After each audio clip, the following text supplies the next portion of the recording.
kita buat salah banyak, minta ampun Allah Subhanahu wa taala. Beriman dengan malaikat, wujudnya makhluk Allah yang namanya malaikah, yang sentiasa memerhatikan kita, mencatat amalan kita, yang yang akan menanyakan kita dalam kubur dan sebagainya, yang seksa orang dalam kubur, dalam alam barzakh, dan macam-macam lagi kerja malaikat ini. Kita beriman dengan malaikat. Beriman dengan beriman dengan yang namanya hari akhirat. Baik, beriman dengan yang namanya makhluk-makhluk Allah yang baik dan jahat ini tergolong di kalangan orang-orang yang beriman. Jangan jadi sebilangan orang yang dia tolak fakta ni. Sekiranya tak boleh dibuktikan dengan logik, dengan sesuatu yang boleh dicapai oleh mata, telinga, dengar, tak boleh terima. Tak boleh terima. Ini pandangan sesetengah orang yang dia ni menggunakan otak dia untuk nak menjelaskan sesuatu, terlalu mengagungkan kepala otak dia sampai dia menafikan benda-benda yang tak nampak oleh mata. Pasal tu ada satu cerita. Satu hari seorang cikgu dalam kelas, cikgu ni cerita cikgu ni bukan Islam. Dia ni nak dakyah budak-budak ni, budak-budak sekolah rendah. Dia tanya, wahai budak-budak, kamu nampak tak Tuhan kamu? Budak-budak Islam. Budak-budak kata apa? Tak nampak cikgu. Baik, kalau tak nampak, Tuhan ada ke tak ada? Budak-budak sengak. Ada ke tak ada? Budak-budak jawab, tak ada cikgu. Yalah, dah tak nampak. Budak-budak dia kelentong lagu tu. Bangkit seorang budak, cikgu, saya nak tanya soalan. Cikgu, cikgu, saya nak tanya cikgu, ada otak tak cikgu? Ada. Cikgu nampak ada otak cikgu? Tak nampak. Habis cikgu ada otak tak? Budak-budak semua jawab, cikgu tak ada otak. Budak jawab begitu. Terlalu nak logik sangat sampai benda macam tu pun nak kira logik. Allah Ta'ala pun nak ukur dengan logik. Last sekali kena dengan budak-budak. Entah. Jadi beriman dengan perkara ghaib ini penting dalam kehidupan umat Islam. Tanpa kita beriman dengan perkara ghaib, jadilah macam mana manusia zaman sekarang yang dia ini boleh buat apa sahaja tanpa takut kepada balasan dosa dan pahala. Kesan daripada orang tak dididik dengan yakin adanya dosa dan pahala, itu yang boleh ragut merata, rompak, bunuh, samun sebagainya. Pasal bagi dia tang tu je lah, habis, lepas tu habis, tak ada apa. Bagi orang yang yakin perkara ini, kita tak pernah rasa boring ataupun rasa sia-sia dengan amalan yang kita buat. Kita sentiasa berasa amalan yang kita buat ni ada ganjaran dia. Kita sedang menabung untuk hari akhirat. Pasal itu kita boleh bersedekah, kita boleh bagi infak fi sabilillah, banyak kita bagi pasal kita yakin yang kita bagi ni ada pahala. Itu beriman dengan perkara ghaib. Wa yuqimuna shalah. Yang kedua, ciri orang yang bertakwa adalah mendirikan solat. Mendirikan solat beserta dengan segala yang terdapat dalam solat tu, rukun dia, syarat dia, dan meraihkan semua perkara yang membatalkan dia dan segala-galanya. Beza mendirikan solat, wa yuqimuna shalah, bukan wa yuaddina zakat, wa yuaddina as-salah, wa yuadduna shalah, makna mendirikan juga, menunaikan, tapi Allah menggunakan wa yuqimuna. Aqama makna berdiri, maknanya mendirikan, menjadikan solat itu seolah-olah berdiri teguh. Ini makna solat yang begitu besar dalam diri umat Islam. Hak kita dok buat sehari semalam itu, 5 waktu itu, kesan dia cukup besar. Pasal tu bila orang dia nak menuntut ilmu salah, di antara perkara yang dia kena tinggal, apa dia? Tinggal sembahyang. Kalau dia nak dapat sesuatu manfaat daripada ilmu salah yang dia mengaji, dia kena tinggal sembahyang. Contoh macam hari tu ni tersiar dalam surah Abang, ilmu kepala tai. Biasa dengar tak ilmu kepala tai? Biasa? Ilmu kepala tai. Ada. Ilmu tu merupakan ilmu kebaik. Lagu mana dia buat? Dia kena lumuk kepala najis dia tu. Hak mula-mula tu, kepala najis ni tahulah hak mula-mula tu, terang-terang berak keluar tu hak mula tu. Ambil hak tu, dia lumuk seluruh badan dia. Buat sampai pensel tu, tulis rata kat badan dia. Dan kena tahap benda tu 40 hari. Kena tahap di badan 40 hari. Nescaya akan dapat ilmu kebaik. Jangan duk balik buat lah pula. Kita balik praktis pula. Dia kata kami pergi mengaji dapat ilmu. Ilmu apa? Ilmu kepala taik. Ha, bagus. Kena buatlah benda tu. Nah, ini cerita orang yang menyeleweng. Dia ambil benda tu, dia lumuk badan dia, jadi kebal. Mau tak kebal? 40 hari tak semayang. Semayang pun tak terima, nak terima apanya? Taik duduk di badan. Najis. Nampak? Jadi nak kena tinggal semayang tu. Baru nak dapat benda-benda pelik-pelik lagu tu. Ha, tu dia. Jadi mendirikan solat ini merupakan mi'rajul mu'min yang Nabi sebut. As-salatu mi'rajul mu'min. Semayang, solat kita merupakan mi'raj. Mi'raj ni makna naik. Isra' wal mi'raj. Nabi naik berjumpa dengan Allah Subhanahu wa taala dalam satu riwayat yang kata yang ada yang kata jumpa, ada yang kata tak jumpa, tak apa. Yang pentingnya Nabi diangkat Allah Subhanahu wa taala untuk menerima perintah solat. Dan kita solat ini merupakan mi'raj, kita naik. Sebab itulah dituntut dalam solat kita kena khusyuk. Khusyuk ni bukan lupa ingatan. Jangan salah faham. Nah, ada orang dia khusyuk, dia hilang ingatan. Dia faham kata khusyuk tu kena hilang ingatan. Itu yang tak khusyuk sampai ke sudah. Nah, orang habis rokok dah dia tak sembahyang lagi. Pasal apa? Tak khusyuk dia kata. Bukan gitu. Khusyuk mana tunduk. Maknanya kita tundukkan semua sekali panca indera kita, tubuh badan kita dan pemikiran kita kepada perkara yang kita nak buat. Nah, khusyuk satunya dalam aspek luaran, fizikal. Tunduk kepada perintah mengerjakan solat, buat dia punya tertib sembahyang. Itu di antaranya. Nah, ni orang rokok, dia tak rokok. Nah, orang sujud 2 kali, dia sujud 3 kali misalnya. Nah, itu tak khusyuk. Nah, tak khusyuk. Tu imam dah berpindah ke rukun yang lain, dia tak bergerak-gerak lagi. Nah, itu tak khusyuk. Khusyuk pada bacaannya. Nah, baca ni tak, dia baca lah kali dia pun tak tahu dah baca apa. Baca doa iftitah lah kali pi ayat kursi. Nah, baca tahiyat akhir dengan tahiyat awal sama aja. Loh, tengok daripada tahiyat awal pergi tahiyat akhir dah. Dia galit dalam sembahyang sampai tak ketahuan dia ni. Nah, hak rokok tukar dengan sujud, sujud tukar dengan rokok. Orang sami Allahu liman hamidah, dia Allahu akbar. Oh, serabut pak luar ni. Ha, tu dia. Nah, jadi khusyuk pada bacaan juga penting. Sebab itulah di antara sebab ataupun di antara cara nak dapat khusyuk, kena faham dia baca apa. Nah, kena faham sedikit sami Allahu liman hamidah. Nah, sami Allahu liman hamidah ni tak ada orang dia marah tu imam. Dia marah tu imam. Sami Allahu liman hamidah. Dia keluar dia marah. Tu imam tu dia kata, duk kira sebut nama dia aja dalam sembahyang. Duk kira sebut nama bini dia dalam sembahyang. Tentang bini nama Hamidah, dia sebut nama Hamidah tu lah sembahyang dia kata. Sebut nama Halimah pula dia kata.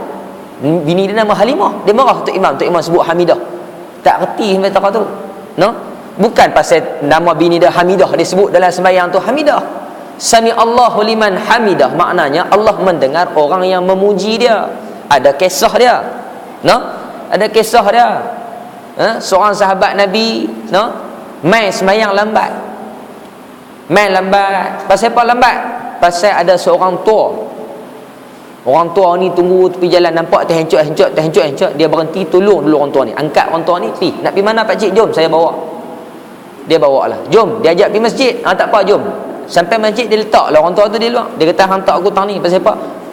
Aku bukan nak sembahyang. Dia kata pasal apa? Pasal aku bukan orang Islam. Dia kata la ilaha illallah. Ingatkan orang Islam. Dia pun cepat-cepat masuk dalam masjid. Masuk masjid, tengok Nabi dah rokok. Dia pun takbir Allahu akbar, terus dia rokok dengan hanya membaca alhamdulillah. Allahu akbar, alhamdulillah, rokok terus. Start pada sembahyang tu Nabi bangkit daripada rokok tu, sami Allahu liman hamidah. Nabi baca gitu. Sebelum tu Nabi baca dengan Allahu akbar. Rokok nak bangkit tidak, tu baca dengan Allahu akbar. Tapi start pada peristiwa tu Nabi baca sami Allahu liman hamidah. Allah mendengar pujian orang yang memujinya. Yang ni sahabat dia tu. Sahabat Nabi yang puji Allah alhamdulillah masa dia nak rokok tu, dia baca alhamdulillah. Allah dengar pujian orang yang memujinya. Start daripada hari tu orang pun bangun daripada rokok sami Allahu liman hamidah. Bukan pasal tu imam tu bini dia nama Hamidah. Dia salah faham. Itu keli pasal tu pula dah. Baik, jadi kita buat benda tu, kita terasa, benda ni ada sejarah dia. Dia teringat. Sikit sebanyak faham tentang bacaan dalam solat. Kalau kita boleh faham Rabbighfirli. Rabbighfirli warhamni wajburni warfa'ni warzuqni wahdini wa'afini wa'fu anni. Tak ada benda hak kita tak minta dalam tu. Kita minta semua. Dalam duduk antara dua sujud itu, kita minta sebuah serbi benda yang baik pada Allah Subhanahu wa taala, lengkap. Hak tu saja pun lengkap untuk hidup daripada dunia sampai akhirat. Rabbighfirli tu. Sungguh no, baru tahu selama ni. Rupa-rupanya tengok mana Rabbighfirli, ampunkan aku, maafkan aku, bagi kekuatan kepada aku. Serba-serbi kita minta dalam tu. Cuba tengok. Bila baca tu, dia main khusyuk tu. Baru dia main khusyuk. Tu yang ada orang boleh sembahyang sampai teriak. Kita heran pasal apa dia teriak. Sembahyang boleh teriak, kita tak teriak pakai sudah. Punyalah buat nak bagi teriak, tak teriak juga. Pulun tarik air mata keluar, tak keluar. Pasal apa? Dia mengerti akan solat yang dia buat. Dia mengerti. Pasal tu Sayyidina Umar nak masuk sembahyang ketak. Orang tengok, wahai Umar, pasal apa ambil sembahyang menggigil? Mau aku tak takut dia, tak. Aku akan bertemu dengan Allah Rabbul Jalil, Allah yang maha mulia, yang Allah yang maha perkasa. Aku takut. Dia faham makna solat yang dia buat. Tapi kita jauh daripada perkara tu, no? Kita ghalib banyak dalam sembahyang, dia ghalib, dia teringat macam-macam. Tok imam ni bila nak rokok baca panjang sangat Sudahlah sikit-sikit, lain kali lah pula. Dia macam-macam duk meratih dalam diri dah tu. No? Dia ni baca tak betul. Baca apa? Baca Quran macam baca surah Abang pun. Dia duk merepek dalam badan dia. Dalam hati dia duk meratih macam-macam. Tengok Tok Imam ni loh. Tok Imam ni pakai baju lagu ni. Hak tu pun nak tegur. No? Semua pun nak tegur. Budak-budak hingat belakang pula dah. Siapa dia bawa anak ni tak reti-reti ke tak tahu tu suruh bawa lah anak main surau. Tu dia. Semua benda duk dalam dada dia. Tu dia. Nak khusyuk bila? Tak khusyuk lah jawabnya. Dia tak boleh jaga. No? Jadi orang yang boleh mendirikan solat ini dengan sebenar-benarnya, itu di antara ciri-ciri orang yang bertakwa. Sama sahaja bentuk kita sembahyang. Rokok sama, sujud sama, tahiyat sama, semua sama. Tapi ni, orang yang mendirikan solat tu tak sama. Nah, sejauh mana dia boleh menjadikan solat dia lebih kualiti berbanding orang lain, itu kelebihan untuk dia. Itu kelebihannya. Jadi kita belajar satu perkara lagi dalam ayat ini, di antara ciri-ciri orang yang bertakwa. Kita nak jadi orang yang bertakwa, takut kepada Allah Taala ni, iaitulah dalam solat kita boleh jaga. Kita boleh jaga. Termasuklah jaga solat ini, jaga waktu dia. Nah, jaga waktu solat. Cuba kita amalkan dengan azan, dia mai satu perasaan dalam diri, aku nak kena tinggal semua benda lain, sembahyang dulu. Cuba kita buat dalam perancangan hidup kita, perancangan syarikat kita, perancangan sekolah kita dan sebagainya. Solat merupakan benda penting dalam agenda kehidupan. Nah, mai waktu sembahyang kita dah buh siap-siap dah. Okey, waktu ni kita kena stop semua, sembahyang dulu. Sat lagi sambung balik. Dia mai semua benda tu. Nah, jadi kita kalau boleh kita nak jadikan benda tu. Dan kita nak jadikan bukan setakat itu sahaja, kita nak jadikan syiar solat berjemaah. Syiar solat berjemaah ni hidup dalam tempat kita. Jadi itu tanggungjawab kita semua, menghidupkan syiar solat berjemaah. Mai sembahyang di surau di masjid. Dia sampai ke tahap itu. Dan di antara ciri-ciri masyarakat yang berjaya, di antara ciri-ciri tempat orang yang berjaya ialah kita tengok surau masjidnya hidup. Kemudian Allah sambung lagi, wa mimma razaqnahum yunfiqun. Ciri yang ketiga orang yang bertakwa adalah orang yang tidak kedekut. Orang yang memberi nafkah akan rezeki yang kami berikan kepada dia. Nafkah ni ada nafkah wajib, ada nafkah sunat. Nafkah wajib pun termasuk dalam ni, nafkah sunat pun termasuk dalam ayat ni. Hak wajib pada dia zakat. Zakat nombor satu. No? Hak wajib pada dia nafkah kepada orang yang wajib diberi nafkah kepada dia. Orang yang dia wajib bagi nafkah, maknanya suami bagi nafkah kepada isteri, bapa bagi nafkah kepada anak-anak. Baik, ini nafkah wajib yang tidak boleh ditukar dengan zakat. Kita nak bayar zakat, boleh bayar zakat kepada orang yang bukan menjadi tanggungan wajib. Itu dia punya syarat dia. Kepada siapa kita nak bayar zakat? Kepada orang yang bukan kita wajib bayar nafkah pada dia. Suami nak bayar zakat kat isteri tak boleh. Isteri bayar zakat kat suami boleh. Tu cerita dah. Bang nak bayar zakat ni, memang aku nyiru aku tak dah, bukan dekat nyiru, padang bola aku bagi dia kata. Mai nak bayar zakat kat aku. Boleh. Pasal bukan tanggungjawab isteri nak bagi nafkah kepada suami. Nak bagi nafkah kepada siapa? Nak bagi nafkah kepada pak menakan, boleh tak? Boleh, kalau bukan dia tu di bawah tanggungjawab kita. Nak bagi zakat kepada siapa?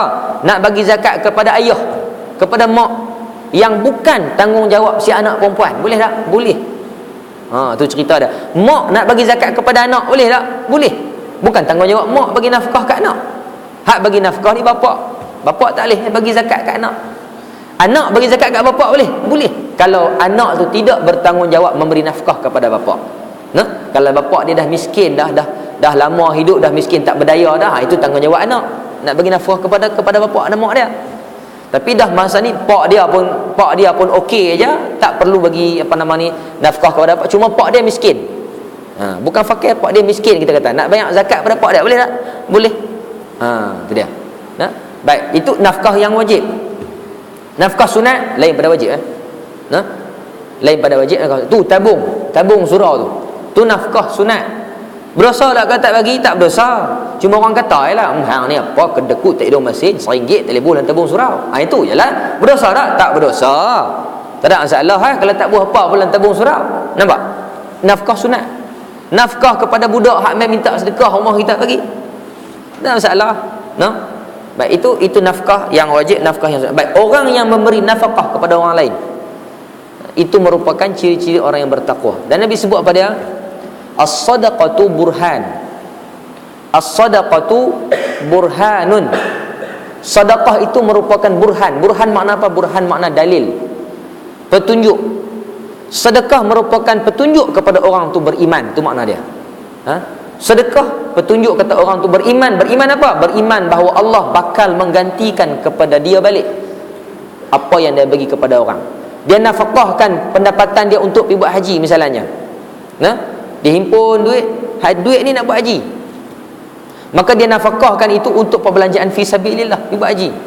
Maka yakin bahawa Allah akan ganti balik. Cuba tengok orang balik haji, ada miskin tak makan, tak. Balik haji sat je dapat balik duit dah, Allah ganti balik.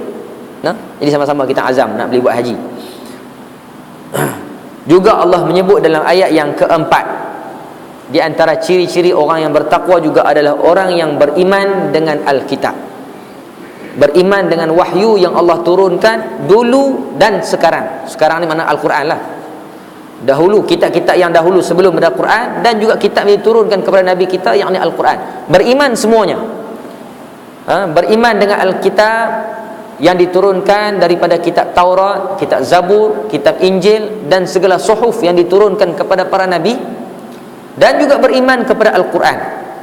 Yang beriman dengan Alkitab yang lain-lainnya beriman secara jumlatan, beriman secara keseluruhannya. Allah turunkan itu saja, cukup.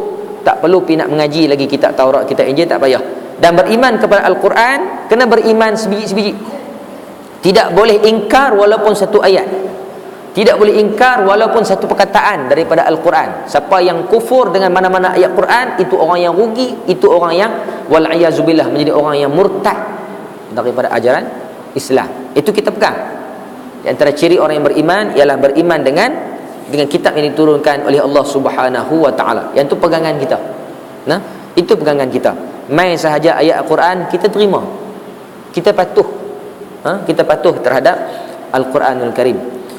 Lalu Allah Subhanahu wa taala menyebut ulaika ala hudam min rabbihim. Itulah orang yang mendapat petunjuk daripada Tuhannya. Allah bagi tahu yang ni lah orang yang aku bagi petunjuk dapat kat dia. Allah bagi petunjuk, ada orang tak boleh capai petunjuk. Tapi ada orang yang Allah kata hak depa tadi ni yang kita cerita 1 2 3 4 ciri tadi ni, inilah orang yang boleh dapat petunjuk Allah Subhanahu wa taala. Dan kita nak dapat petunjuk Allah, kena yang tu dulu. Macam kita nak mengaji, kita nak boleh dapat hidayah daripada pengajian kita. Kita baca Quran, nak boleh bagi Quran ini memberi kesan kepada kehidupan kita, kita kena amalkan yang ni dulu, yang disebut ni. Daripada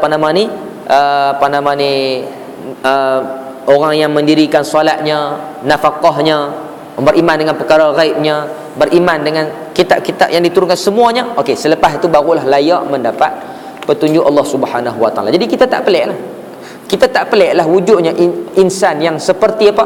Seperti Kasim Ahmad hari ni. Kita tak pelik wujudnya orang seperti itu. Pelik dia ni. Dia kata dia beriman dengan Al-Quran sampai dia wujudkan jamaah Al-Quran Malaysia, JAM, JAM, bukan jam ni, JAM, Jamaah Al-Quran Malaysia. Dan dia menafikan tentang hujjiyatul hadis, menafikan tentang kebolehan hadis menjadi hujah. Sampai dia sebut, dan dia buat buku pula, penilaian semula terhadap hadis. Sampai dia sebut apa? Dia sebut orang yang meletakkan hadis ini menjadi hujah yang kena ikut ni siapa dia? Imam Syafi'i, dia kata. Imam Syafi'i pandai-pandai, dia kata dalam tulisan dia. Imam Syafi'i pandai-pandai suruh orang ikut hadis. Itu Kasim Ahmad yang hari ni dia boleh buat program di Putrajaya. No? Ramai orang dengar dan ramai orang diskusi pandangan dia. No? Hari tu hinggap dah kata dia sesat ni, dia boleh pula dah buat program, tak tahulah. No? Wujud orang macam ni, nak pelik apa? Ulaika ala hudan min rabbihim. Dia tak ada ciri-ciri ni. Dia tak ada ciri-ciri. Kalau dia beriman dengan wahyu Allah, dengan Al-Quran, dia tak akan sebut begitu. Dan saya yakin dia tak faham pun Quran. Sebut je jemaah Quran, dia tak faham pun Quran. Kalau dia faham Quran, dia akan jumpa di sana suruhan Allah untuk suruh ikut Nabi. Man yuti'ir rasul faqad ata'a Allah. Jelas Allah sebut siapa yang patuh kepada Rasul, dia patuh kepada Allah. Jelas Rasul itu merujuk kepada Nabi Muhammad. Nak patuh Nabi Muhammad, kalau tak patuh hadis. Nak patuh pula bapak apa kalau tak patuh kepada hadis? Mesti ikut hadis yang Nabi sebut, baru patuh kepada Nabi. Ini tak dia kata dia ni percaya Quran, tak percaya ke hadis. Kepala otak dia percaya itu. Ajaran yang sesat, menyeleweng. No? Menyeleweng dah tu. Jadi ada juga orang boleh terima ajaran-ajaran yang begini. Itu kita kata, mana dia tak boleh ambil petunjuk. Dia tidak boleh mendapat hidayah daripada Al-Quran. Al-Quran yang dia kata terjemah Quran, dia tak dapat apa petunjuk daripada benda tu. Kerana kita kata tadi banyak sangat petunjuk Quran yang sebut bahawa hadis ini merupakan perkara yang wajib kita kena turut. Kalau tak mau turut hadis tu, Quran pun jangan turut. Pasal Quran tu pun main mulut Nabi juga. Bukan kata Quran tu turun seketui main tunjuk depan mata kita. Tak. Nabi yang baca Quran kita. Pasal apa nak percaya Quran saja? Nampak? Ini masalah. Bila orang dia tak ada ciri-ciri ni. Dan orang yang boleh jadi macam tu, orang-orang lain boleh jadi macam tu, benda yang sama. Kita tengok pattern orang sama aja. Sama saja. Dia bukan di kalangan orang yang betul-betul mengaji tentang Quran itu. Dia tidak di kalangan orang yang memang dia mengaji untuk mendapat petunjuk. Dia mengaji boleh jadi untuk mencari di mana lubang-lubang untuk dia selewengkan pandangan. Ini di antara apa yang berlaku dalam masyarakat sekarang. Dia mengaji Quran tapi tujuan untuk mendapatkan peluang untuk dia nak selewengkan Quran. Sama macam orientalis.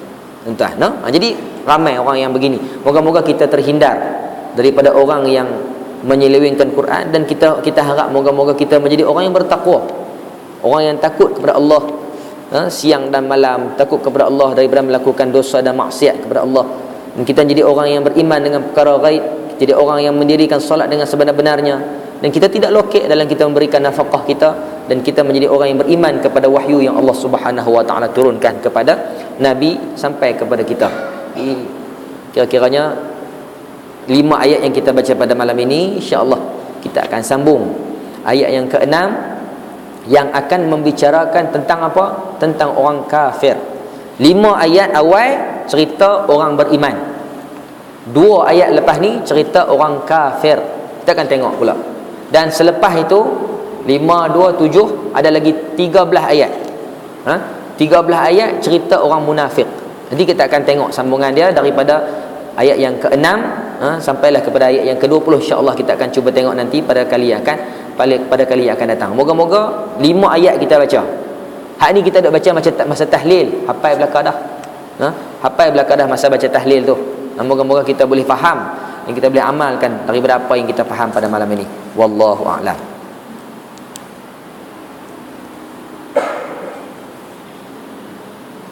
Seperti biasa kita buka lah. Kalau ada soalan nak tanya.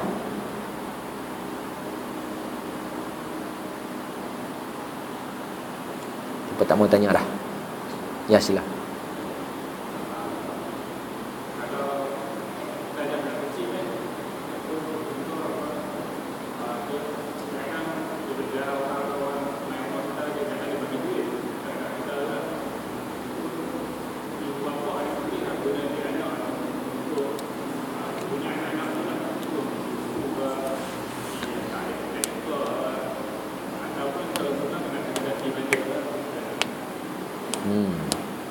Duit anak tu. Duit anak lah kan. Baik, orang bagi sedekah ke anak kita, bukan sedekah lah, bagi hadiah. Kita bukan orang miskin tak. Orang bagi hadiah ke anak kita, itu dikira duit anak kita. Kita sebagai orang dewasa menjadi tanggungjawab untuk nak mengurus, nak pergi simpan ke, nak buh tabung ke apa ke. Baik, jadi kita nak ambil duit anak kita,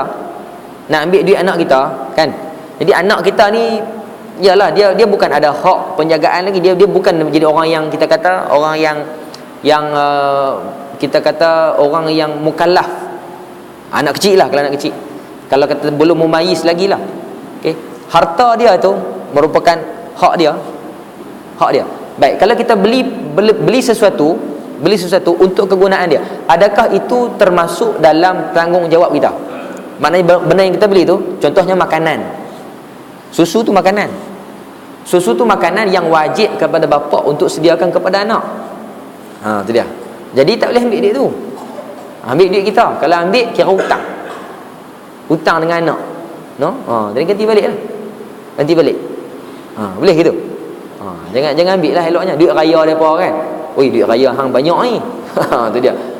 Duit raya hang banyak. Baik, tapi boleh tak kalau kita kata, baik, sekarang ni kakak ada duit banyak. Lah ni kakak nak apa? Kakak nak beli apa-apa. Okey, kakak boleh guna duit tu. Contohnya, anak kita dah darjah 5, darjah 6, dia main mengadu kat kita, abah, cik nak beli buku. Cik nak beli buku. Baik, kita kata kepada dia, boleh guna duit sendiri. Dalam arti kata kita nak mengajak dia untuk dia menguruskan duit perbelanjaan peribadi dia. Yang ni bila kita boleh ajak ni, bila budak dah mumayyiz. Mumayyiz mana dia reti dah beza. RM1 tu apa dia, RM2 tu apa, RM3 tu apa. Kita ajak dia, kita didik dia untuk bagaimana cara nak menabung, cara nak berbelanja bagaimana. Bukan tujuan kita nak manipulasi dia. Tak, tentang nafkah kewajipan bagi makan dan sebagainya, itu kita bagi. Contohlah kata, kita bagi duit sekolah. Okey, abah bagi duit sekolah sehari RM5. Pandai-pandailah nak urus macam mana. Kemudian kita kata, okey, kalau ada baki simpan. Simpanan ni hampa punya. Jadi depa pun boleh gunalah duit depa. Dan kita ajak depa penggunaan duit bagaimana. Okey, kalau katakanlah depa nak sesuatu, main mengadu kita, abah nak kasut baru. Hak kita wajib bagi kepada tanggungan kita, hak kita wajib bagi paling kurang pun setahun sekali. Kalau orang perempuan, suami kepada isteri 6 bulan sekali. 6 bulan sekali kena bagi sesuatu, pakaian yang menjadi nafkah wajib kepada dia. Makan hari-hari lah, bagi makan 6 bulan sekali, jenuh lah korang tu. Ni pakaian 6 bulan sekali kena bagi. Boleh minta 6 bulan sekali. Okey, dah sampai masa bang, bila lagi peruntukan nak turun, boleh minta. Tapi makanan hari-hari. Baik, yang anak tadi ni, yang bukan nafkah yang wajib kepada kita, makanan hak kita bagi RM5 tu cukup dah. Memang makanan untuk dia. Malah lebih, kita bajet memang ada lebih ni duit untuk hampa simpan dan hampa boleh guna. Dan kita ajak, okey, dia main kita, abah nak beli buku mewarna. Boleh dah nak beli ni buku mewarna. Kakak ada tak duit? Ada. Pakai duit kakak sendiri. Tujuan dia apa dia? Untuk mengajak anak kita ini lebih faham untuk kepentingan dia menyimpan dan cara nak berjimat cermat. Hak tu tak apa. Hak tak boleh ni kita ambil duit dia, kita beli makan, bagi dia makan makanan yang wajib kita sara dia. Hak tu tak kena. Boleh nah? Wallahu a'lam. Boleh? Seronok dia bah.